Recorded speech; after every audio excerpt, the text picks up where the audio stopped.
Hello, everybody. Good afternoon, and welcome to our weekly media briefing and public health update with Montgomery County Executive Mark Elridge.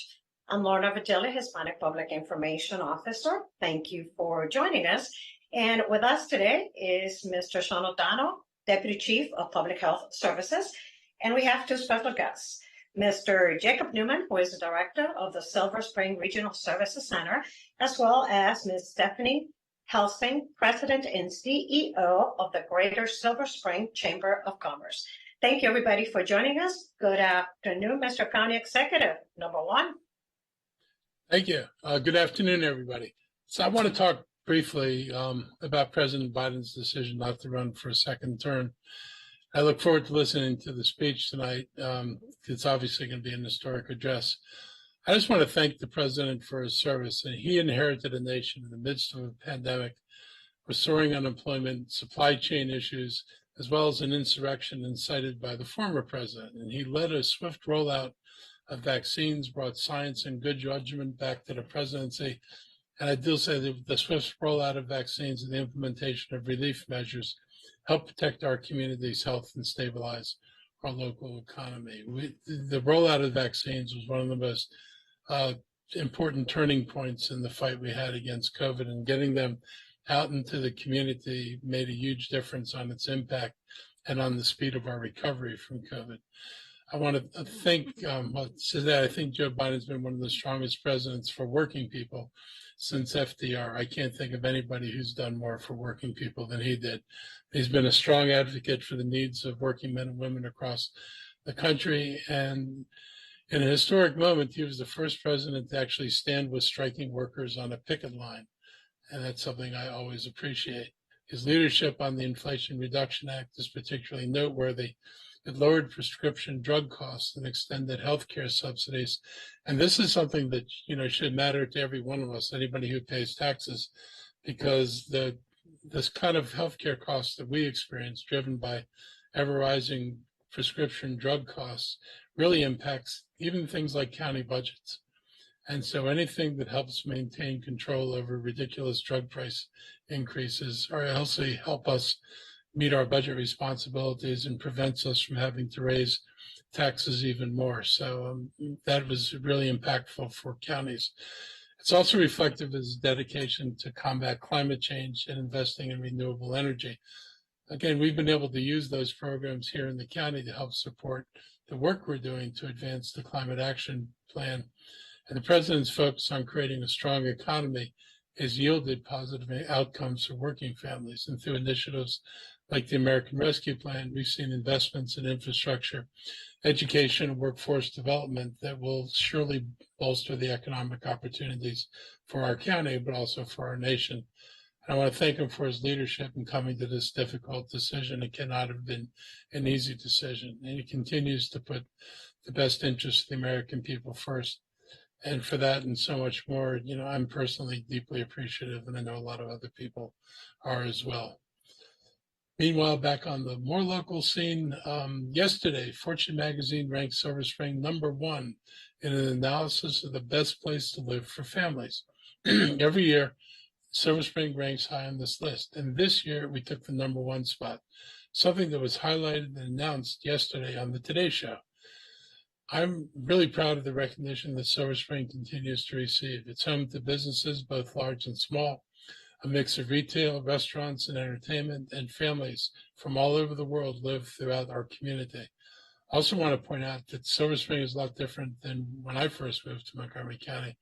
I grew up across the border, just across the border in D.C., until I moved to Silver Spring around 1960. Silver Spring was pretty much the shopping center and economic center of the county.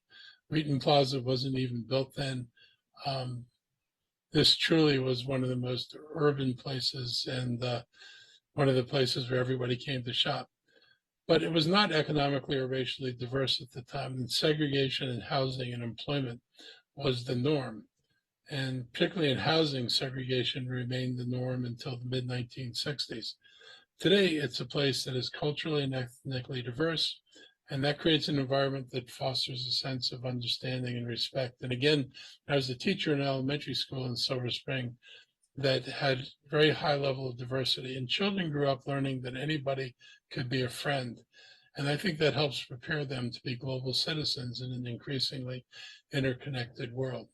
The ranking is based on the best place where multi-generational families are most likely to have access to great schools, highly recommended hospitals, affordable housing, resources for older adults, and a strong sense of community. For businesses, Silver Springs' recognition as the best place to raise a family is a powerful testament to the area's vitality and potential. Companies look to relocate or expand, and they'll find a community that values education, safety, and quality of life, key factors that attract top talent. A diverse population offers a broad base and a workforce with a wide range of skills, helps drive innovation and growth. Our community's focus on inclusivity and support for families creates a stable and welcoming environment where businesses can prosper. So I want to invite a couple of people who can tell you about how Silver Spring stands out, because they're two important points of contact for our residents and our business community. Jacob Newman is the director of the county's Regional Service Center based in Silver Spring, where residents and community groups go to receive help from the government. And it's also a place where we have lots and lots of space to accommodate meetings and performances. Stephanie Helsing is the president and CEO of the Silver Spring Greater Silver Spring Chamber of Commerce, and they help big and small businesses connect with each other and the Montgomery County government. So I want to thank you both for being here. So let's hear from Jacob first, and then Stephanie. Well, thank you so much, County Executive. It is a great day to be in Silver Spring. Good afternoon, everyone. As the County Executive and others have mentioned, the accolade really confirms what many of us have known for a long time, that there's something for everyone in Silver Spring, and especially families. We have a great education continuum from early child care providers all the way up to our beloved Montgomery College, and our public amenities such as parks, libraries, recreation facilities, resources for our aging adults, and availability of services for our most vulnerable residents are ever present and available in downtown and the surrounding area. Our arts, entertainment, and cultural vibrancy, with well over 600 events ranging from a weekly farmers market with fresh produce to festivals, concerts, film, and more. I just got an invite to attend a wrestling match at the Black Box Theater, so certainly fun for everyone. I know that Stephanie will talk about this in a bit more depth, but our tight-knit business community and nonprofit communities and the economic development opportunities all present wonderful sense of community for our residents, visitors, and those businesses alike. Something that drew me in from the first time I ever stepped foot in Silver Spring was the food. When you have a United Nations of people, you're going to get a United Nations of bites from all over the world. And, also existing alongside award-winning burgers and tater tots. So really, regardless of your palate, there's a great restaurant for you to visit here. And I think, above all else, it's really what the county executive touched upon. It's a sense of community. People know each other, they care about each other, and they look out for each other. And so we encourage any and all to visit Silver Spring to experience firsthand what Fortune and others have confirmed, that we're certainly number one. And as you're here, we hope you are able to enjoy an event. We have our annual Jazz Fest coming up, our Thanksgiving parade in the fall. Every weekend from March until late October, there's a festival here, multicultural festival on Veterans Plaza. Say hello to the Urban District staff, our red shirts who are down here every day, keeping the area clean, safe, and welcoming. We give a special thanks to our public safety officials who are keeping our downtown safe as well. And for more information, you can always visit us at Silver Spring Downtown. It has all of our social media handles and the ways to subscribe to our weekly newsletter if you are a resident or in the surrounding area and want to learn what's going on from a day-to-day, week-to-week basis. So we're very proud, needless to say, and it takes a village to celebrate a village. So thanks, everyone, and I'll pass it over to Stephanie. Great. Thank you, Jacob. And thank you very much, County Executive Elrich. It's really an amazing opportunity to be here today. As you've heard, my name is Stephanie Helsing, and I'm the president and CEO of the Greater Silver Spring Chamber of Commerce. We currently represent more than 300 employers, mostly small and minority-owned businesses, and a very large smattering of fantastic nonprofits in the Greater Silver Spring area and surrounding areas. First of all, wow, like this is great. Second, it's not by accident that Silver Spring was recently chosen as the most generous community by GoFundMe, and now the #1 place to raise a family. My family and I have been here for 27 years. My children went to local elementary school at Highland View, where I served on the PTA, the PTSA. I have sat on the Indian Spring Community Association board. My children are all graduates of Montgomery Blair High School, so go Blazers. And they've held multiple jobs in local businesses in downtown Silver Spring over the years. I could have told anybody about Silver Spring if they had just asked. And so to echo a lot of what has already been said, it's really the sense of community, the sense of belonging, and the sense of caring that I think underwrites everything that we do in Silver Spring.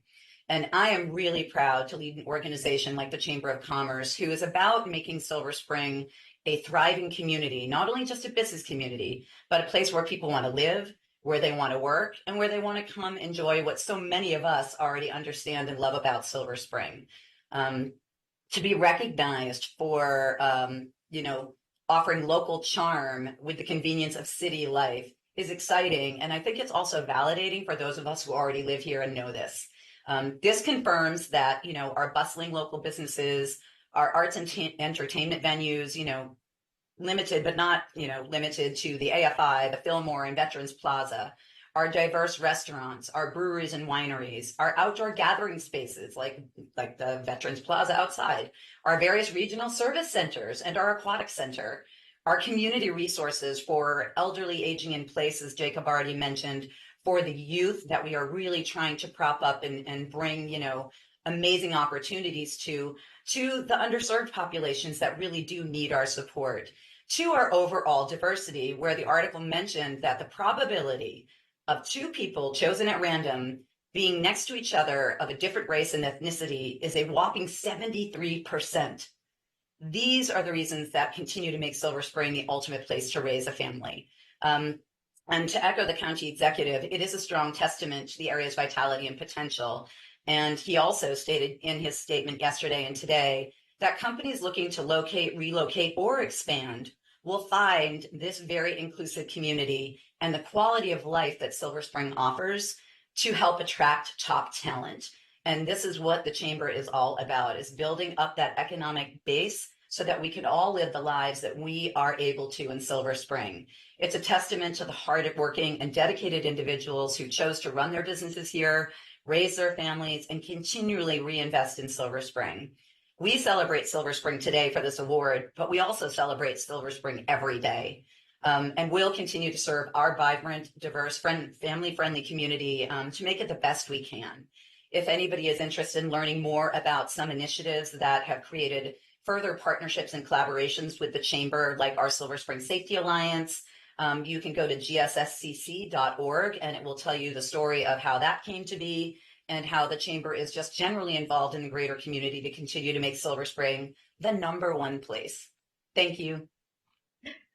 Thank you, Director Newman, as well as Ms. Helsing. Members of the media, we're going to open it up for questions right now regarding Silver Spring. Please raise your hand and we're calling you. All right, Suzanne Pollack, Montgomery Community Media. Good afternoon, Suzanne. Good afternoon. I just wondered how you both would counter the reputation that crime in downtown Silver Spring is keeping people away and closing businesses. Sure. Can you take that? I'll let you take it first. Yeah, absolutely. So, I think we'd be tone deaf if we didn't hear that is a concern among some people.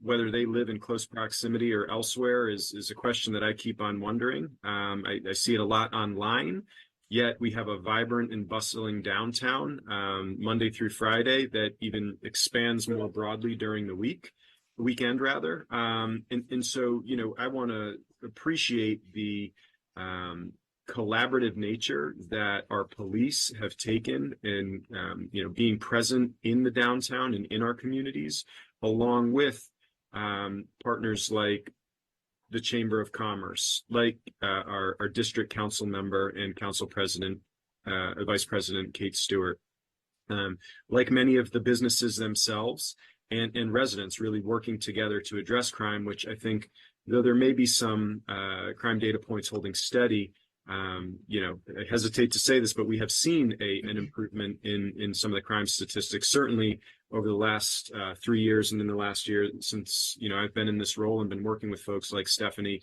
and our 3rd District police leadership. So, I think just like many urban areas all across the region and certainly across the country, there are challenges that we need to remain vigilant in facing, from serious crime to lesser quality of life issues. But overall, I think if you're down here visiting restaurants, visiting businesses, engaging in one of these wonderful arts and cultural events, you will find that it is a safe and welcoming place to be. It is, as Stephanie mentioned, a place that I bring my family and young children to on a regular basis so that they can enjoy and grow up with many of the things that our family values. Jacob, yeah, I mean, I can echo a lot of what you've said. So more specifically, the Greater Silver Spring Chamber of Commerce, particularly in the last few years, has really started to lean into being a more active part of the greater community. And one of the initiatives that I was actually able to kind of be ahead of last year when I first arrived in this position was our direct partnership with MCPD called the Silver Spring Safety Alliance. So that was really, it's a neighbors looking out for neighbors program that's really kind of just a tool to what is already being done by the hardworking men and women who are on the ground representing the 3rd District. And it's the business community's way of saying, we understand that people are concerned. We're not dismissing those concerns, but we also want to be involved in the solution. And we want to allow people to understand that businesses are an important part of that solution and an important part of that conversation.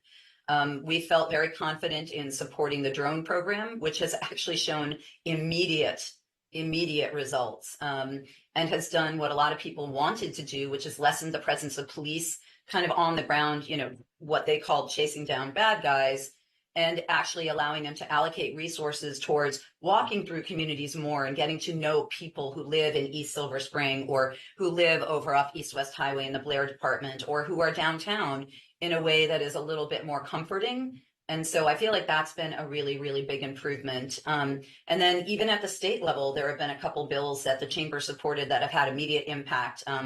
Car rallies, we all know that we've had a few of those off of University down in the intersection of Georgia and Colesville right below my office, and then some of them up in Burtonsville. And so with working with that group, we've already seen immediate change in people thinking that they can come to Silver Spring to hold their little donut rallies. And so I look at that as an improvement, as well as the reform of some of the youth criminal justice reform that we know is actually starting to be impactful. And then at the county level, the late night business safety plan is actually coming on board, I think within the next couple of weeks, if I'm not mistaken.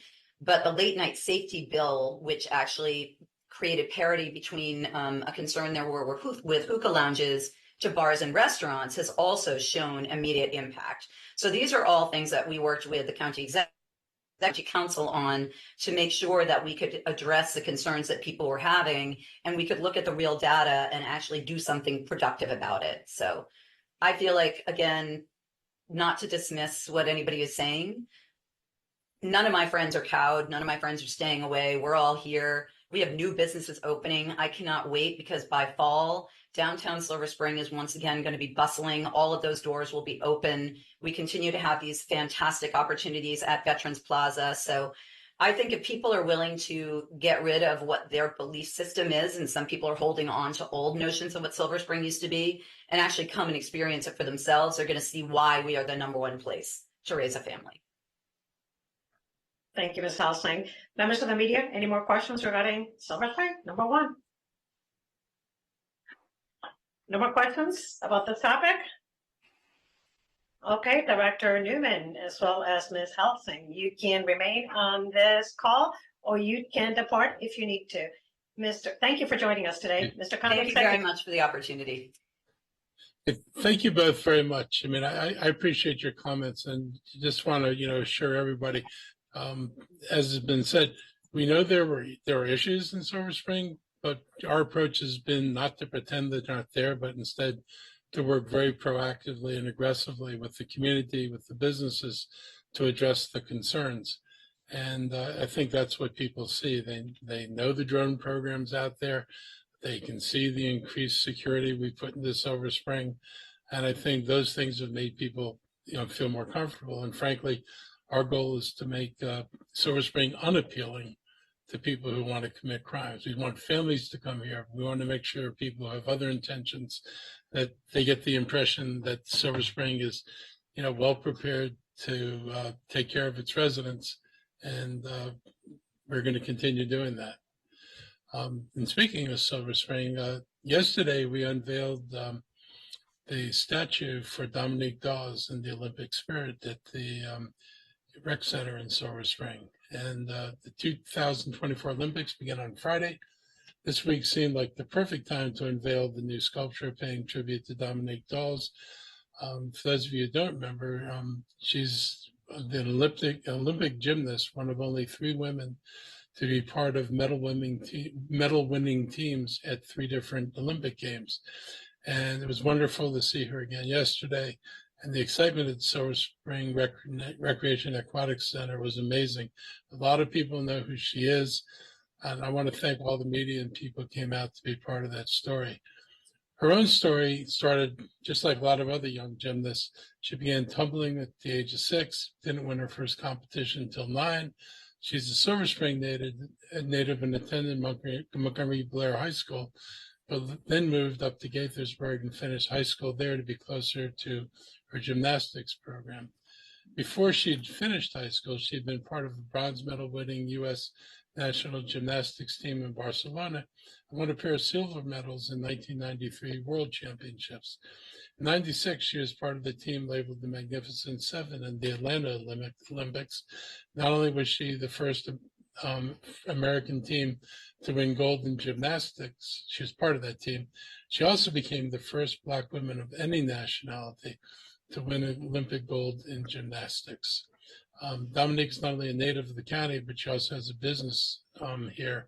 She's an entrepreneur. She's engaged in her community, and I was glad to hear that she's going to be expanding her gymnasiums to 2 more locations here in Montgomery County and even one in Howard County, and that's okay with us. One of the things that I talked about with the sculptor and with her yesterday was the intentionality of the sculpture. Dominique Dawes broke the color barrier in her sport. Prior to her, and it didn't change all at once, this was basically a white sport. And you did not see people of color participating in the United States. Children need good heroes and they need good role models, and seeing people who look like them and who have made significant accomplishments can help inspire children to believe that they can do great things. And that's what the statute in large part is meant to do. It's meant to be for children to come in there and see somebody who looks like them and has been, great at what she does, has been successful at what she does. And we believe that, great art can also be a source of inspiration. And I think this helps in that regard. Montgomery County athletes are also at the Olympics this year. And speaking of Olympics, we're well represented. We have 8 athletes at the U.S. on the U.S. Olympic team. On the swim team alone, Montgomery natives make up 3 of the 20 women on that team. We also have 2 athletes on the wrestling team, 2 on the track team, and we even have somebody who's a fencer. We are a county that invests in athletic programming, activities, and facilities, whether it be through our schools, the Department of Recreation, or in the Park and Planning Commission. Seeing such a diversity of individuals and sports represented from this county on the highest level of competition is one of the many positive results that come out of these investments. But for the biggest benefit of all is the county residents, and especially our children, always have the opportunities to learn any sport, hobby, and skill that they desire. I wish all these outstanding athletes well, and we'll be pulling for all of them with ties to Montgomery throughout the Olympics. I also want to thank the county council for prioritizing rent stabilization in our area and finalizing regulations this week before they went on summer recess. This was really important.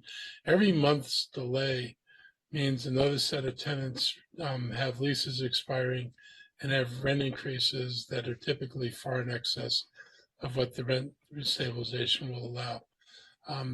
These regs will be enacted immediately. They apply to all buildings constructed more than 23 years ago, ensuring protection to many renters immediately and not leaving them vulnerable to price gouging and out of control rent hikes moving forward. They were well developed, publicly scrutinized. There was lots of input from both residents and from the business community. Much of that input found its way into the regulations. And, they balanced the needs of new housing construction because it's basically exempt from the regulations for 23 years. So it really focuses on some of the older buildings. But we're already seeing rent increases in excess of 25% or more that are unconscionable. And they're occurring in buildings that would have been under rent stabilization. And so we're very eager to get this in place because nobody should be paying rent increases like that. I want to thank everyone who had a part in making that happen. The rent stabilization bills are actually important, and they do have a potential to change lives. I was on the Tacoma Park City Council. I represented a neighborhood that was about 80% tenant. When I moved there, it was the lowest income census tract with the highest percentage of single parent female headed households. So we had some of the lowest incomes in Montgomery County feeding the school. And I knew what rent stabilization meant to the kids. I mean, I not only saw them in school, but I saw them in the neighborhood. And I saw them, as a political person when I was campaigning or visiting, residents and visiting the apartments. I knew the impact that increases of 6% had on people. It was the difference in the number of bags of groceries on the table for families. People could tell you that with $60 more a month going to rent, that meant how many bags. Back then, it was probably 3 to 4 bags of groceries that they wouldn't be able to put on the table. It had serious impact on family budgets. And I could see the tangible relationship between large rents and what impacts they had on families with limited incomes. It will make a difference for families in apartments with rent stabilization. Hopefully people will see how it's working and we'll have opportunity in the future to expand and modify the law. But for now, this is a really important moment. We talk about a safer, healthier community. This is one of the things that helps make it possible. It will make a difference. Every dollar spent on rent makes it harder to feed your family, makes it harder to provide for childcare, makes it harder to provide just for any of the niceties of life that a lot of us take for granted, like a trip to a movie theater or a day downtown, taking your kids out to dinner. Those are things a lot of families never get to do. And so this is a really important legislation in my mind, and I appreciate the council that supported this. This Saturday and Sunday, going to the other end of the world, the 27th and 28th, it's the return of Montgomery County Farm Tour and Harvest Sale. There are 2 farms joining the tour for the first time, Deer Valley Farms in Dickerson and Coiner Farm in Silver Spring. Coiner is the first urban farm to be part of this special weekend, and I encourage you to use the Visit Montgomery Adventure Planner app, which you can get on our website, to plan your visit to any of the participating farms.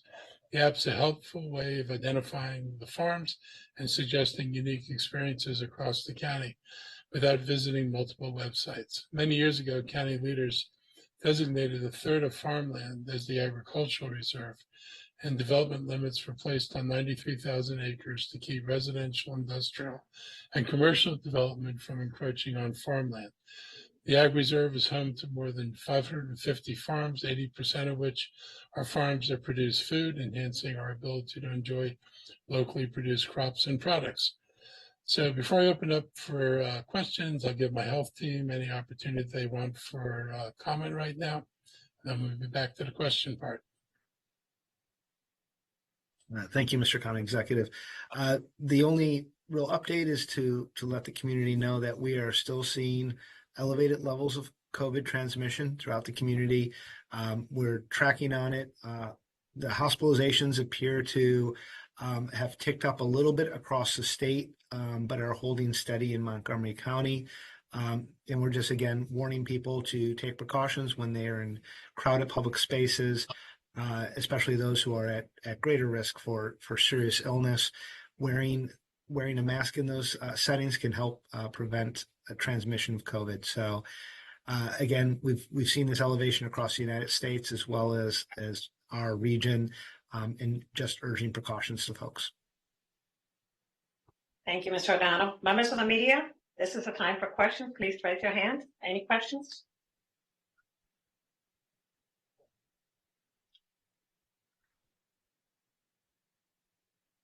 Any questions today for the county executive? Kelly Lee, ABC7. Hi, good afternoon. Hello. Today I'm working on a story just about the total cost of the Dr. Joel Beidelman case for Montgomery County, and it's being assessed that it costs about $2.3 million or even more than that. So I'm just wondering if Mr. Elrich would respond to that number and tell me what he thinks the key steps are going to be to prevent the county from going through something like this again. I think the number is really irritating. I've got better uses for the money than to spend it on this case. And so I'm sad that we have to do this, but this is on the school system. They had warning signs for years about this. They have warning signs about other employees who were doing things. So he wasn't the only one. And the school system just ignored this stuff. And you can talk to the teachers union, they'll tell you the same thing. So you cannot pretend this stuff's not happening. You have to take this kind of harassment seriously, and you can't allow it. And hopefully the officials over there and the board get the message loud and clear that there's no more tolerating this kind of nonsense, and that people who do it are going to get removed from their positions. So I'm not a big believer in second chances on this. So, do you think that MCPS needs its own office of the Inspector General to make sure that it's following its own policies and make sure that it's being responsible and transparent? well, if the stuff had come to the attention of our Inspector General or the state, somebody would have done something. We weren't totally paralyzed. And the fact that, they had letters they didn't share with anybody. They have a complaint for the unions, apparently, that goes back years. You can't fix not disclosing. And it'd be, if they've got their own IG, great, but the IG can't report to the institution. It certainly can't report to the administration. Our IG does not report to me. Our IG reports to the council. The IGs in both park and planning and the school, they should not report to the administrative body. They should report to somebody who is not the administration, if you want it to work the way you want it to work. Who do you think they should report to? You can either have them report to the school board, or you could combine this with the county's IG and have it report to our IG. Anything better than this? Anything else that you want to add in terms of the current administration? Are you confident that we won't see this excessive spending and these kinds of problems with reporting, et cetera, under this new leadership? Look, if you get these cases, you're going to have excessive spending. So, my hope is, and I think they get this loud and clear, if this amount of money doesn't wake up people to what the real cost of ignoring a problem is, I don't know what will. So I'm pretty sure new superintendent is well aware of this, and I have confidence that this is not going to be a repeat of the past, and that people will get the attention they're supposed to get. Okay. Thank you very much. Thank you, Kelly. Members of the media, any other questions today for the county executive or Mr. O'Donnell? No more questions today? Okay, I guess we're done for today. Thank you very much, everybody, for joining us. Stay safe. Have a great afternoon. Number 1, Silver Spring, and we'll see you next time. Thank you all very much for being here. Take care.